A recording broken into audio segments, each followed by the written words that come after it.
안녕하십니까. 도덕경 읽어주는 수학자 김성재입니다. 노자에게 배움은 채우는 것이고 돌을 닦는 것은 비우는 것입니다. 2500년 전 노자 당시에 배움으로 채우는 중심에는 인간의 도리가 있어요. 특히 인이 예지로 대변되는 것이죠. 어질고 정의롭고 예의를 갖추고 지혜로운 것, 이것은 배움의 긍정적인 측면입니다. 그런데 부정적인 측면도 많아요. 이 배움을 세속적 영달을 위해서 쓰고 또 그걸 통해서 사사로운 욕심을 갖게 되기 때문입니다. 거기에 출발점은 분별입니다. 나와 너, 그리고 우리와 우리가 아닌 것, 그러다 보니까 비교하게 되고 파당을 짓습니다. 그런데 사사로운 욕심을 갖는 사람 주위에는 같은 불의 인간이 끌어요. 그러다 보니까 서로의 욕심이 충돌하게 되고 더 갖기 위해서 근심하고 종국에 가서는 그게 두려움이 되죠. 현대사회에서는 어떤 지위를 잃게 되면 경제적이건 사회적이건 손해를 보는 것으로 끝나는 경우가 많은데 당시에는 목숨을 잃기도 하죠. 그래서 근심과 두려움은 뗄래야 뗄 수 없는 그런 두 개의 개념입니다. 현대사회도 배움을 사사로운 욕심으로 사용하는 경우가 많죠. 한국의 실정을 보면은 사법고시까지 패스했던 사람들이 자신을 위해서 법을 앞세우고 그러다 보니까 국정농단이라는 말이 나오고 이제 나라가 거들나는 그런 것을 여러분도 경험하고 있죠. 이러한 분별을 멈추어라 라는 것을 본 20장에서 이야기하고 있습니다. 자, 원문을 보죠. 철학무, 배움을 끊으면 근심이 없어진다. 이 배움을 세속적인 또 사사로운 욕심으로 쓰지 않는다면 이란 뜻입니다. 완전히 배움을 처음부터까지 다 없애라는 뜻은 아니에요. 유지여와 상거기하, 미지여와 상거하약. 유는 이 대답을 빨리 하는 거예요. 그런데 공손한 대답입니다. 아는 응 같이 이렇게 그냥 편한 대답이에요. 이 공손한 대답과 편한 대답이 서로 얼마나 다르겠는가?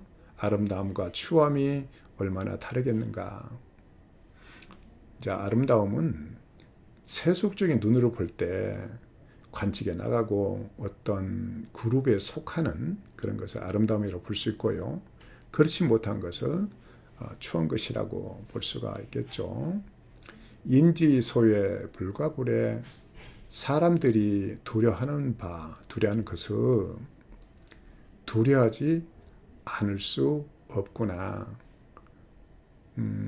사람들 스스로 두려워하는 것을 갖고서 더욱더 두려워하게 된다는 것입니다. 스스로 그런다는 거예요. 여기에 두려움이라고 하면 좀 의미가 쉽게 와닿지 않습니다. 이 근심을 갖다 놓으면 쉽게 이제 이해가 되는데요. 사람이 근심거리를 만들어 놓고 거기에 집착하다 보니까 더욱더 근심에 빠지는 그런 모양입니다. 황해 기미양제, 황량하구나 중심에 이르지 못했구나. 중인희희 여향퇴례 여춘 등대 아독박해 기미조 여영아진이해. 사람들은 희희낙낙하고 큰 소를 잡아서 잔치하는 것 같고 또 봄에 누각에 오르는 것 같은데 나만 홀로 정박 머무르고 어떤 빌미도 없고 또 어린아이의 웃지 못함 같구나. 웃지도 못하는 어린아이 같구나. 이제 이 부분에 대해서는요.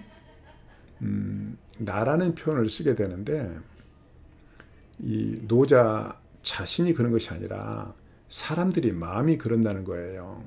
이런 마음을 갖기 때문에 두려운 바를 갖게 되면은 근심의 근거를 갖게 되면은 그 근심에 더욱더 빠지게 된다는 것입니다. 이런 비교하는 것들이 쭉 나옵니다. 내래의 양무속이 중인 계유의 아독 약유.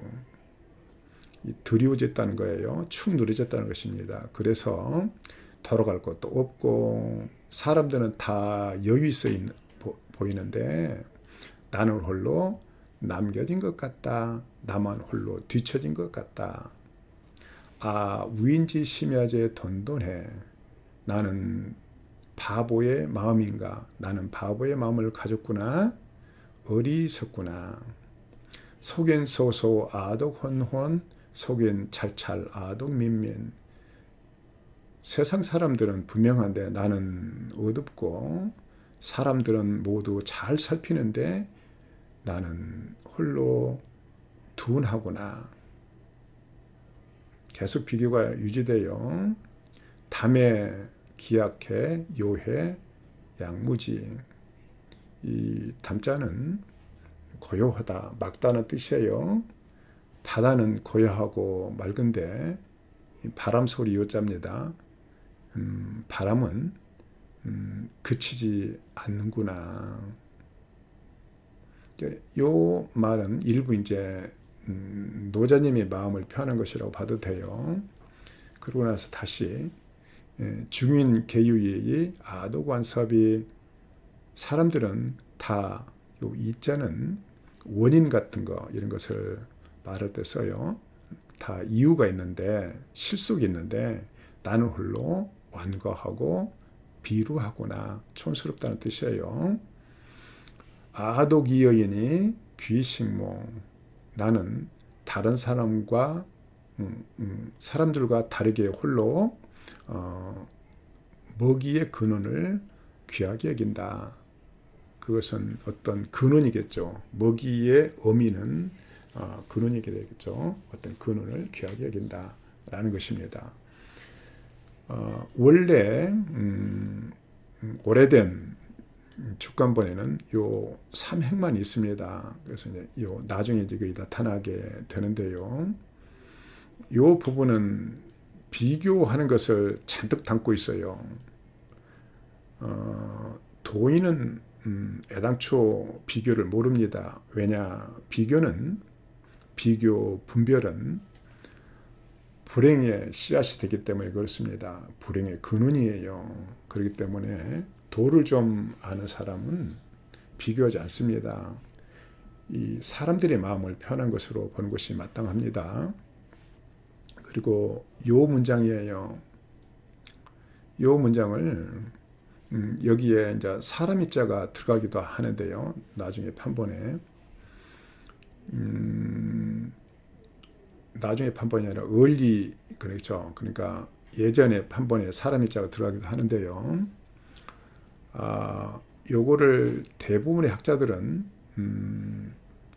사람들이 두려워하는 것을 나도 두려워하지 않을 수 없구나라고 이 번역을 합니다. 만약에 이것이 노자의 말이라면 도인으로서 할 말이 못 됩니다. 그리고 이 부분도 결론적으로 자신의 마음으로 이제 해석이 되는 그런 것이 있는데요. 도인은 무의지사와 불은주교를 실천하는 사람입니다. 그렇기 때문에 무의의 근거에서 행동하는 사람은 절대 비교하지 않습니다. 그래서 요 말은 요 뒷부분은 내가 그런 것이 아니라 사람들 스스로가 이렇게 두려워하지 않을 수 없는 그런 두려움을 갖고 있구나라는 뜻으로 해석하는 것이 마땅합니다. 이렇게 이제 24일 끝났는데요. 그 요지는 분별을 멈추고 근심에서 벗어나라는 것이 되죠. 근데 이런 분별은 대개의 경우 비교하고 또 생각 없이 따라가는 것과 굉장한 이런 연관성을 갖고 있어요. 이 장자 추수편에 보면요. 중국 전국시대 때 이 조나라의 수도 한단이라는 곳이요. 한단이 조나라의 수도인데요. 한단이라는 곳이 도시 중에서는 제일 화려했던 모양입니다. 그래서 이 연나라의 한 젊은이가 이 조나라의 수도 한단에 가서 새로운 걸음걸이를 배우려다가 원래 걸음걸이마저 잊어버리고 결국은 기어서 고향에 돌아갔다는 일화가 나옵니다. 현대사회도 걸음걸이에 대해서 예를 들어서 이 모델들의 워킹 같은 것도 있고 그러죠. 그래서 어떤 새로운 걸음걸이가 있을 수는 있어요. 그런데 자기의 원래 걸음걸이까지 잊어버리는 그런 어리석은 그런 예가 이제 이 장자 추수편에 나오는데요. 요 일화는 어떻게 시작되는 것이냐면요. 당시에 조나라에 자기간에는 이름을 낮추는 공손형이라는 그런 농객이 있었어요. 그래서 스스로 자신을 천하제일의 농객으로 자처하면서 논명과 지식을 과시하고 세상을 다녔죠. 그런데 장자의 말을 한번 들은 적이 있었어요. 당시에 이제 장자가 있었죠. 장자 말을 듣고서 깜짝 놀랐어요. 그래서 황당함을 느끼고 이 공손여인한 사람이 이제 공자 모라는 사람을 찾아가서 자기 속마음을 털어놨죠. 그랬더니 모가 이 깜짝 놀랐던 공손형을 다독이고 타이르고 위로하면서 했던 말입니다.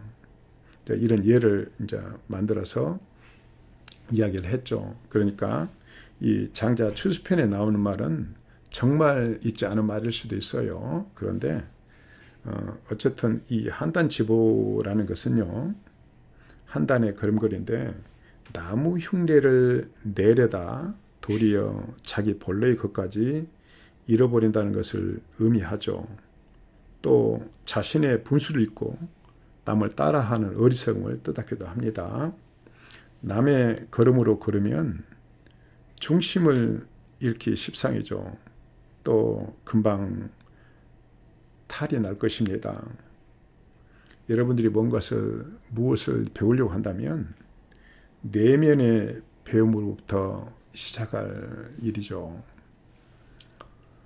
오늘은 동시 하나로 마감하겠습니다. 달콤한 해님. 해님을 바라보는 과수원 과일들. 해님이 달콤해서 자주 보면 달아져요. 잠 깨어 해님 보며 냠냠 입맛 다셔요. 감사합니다.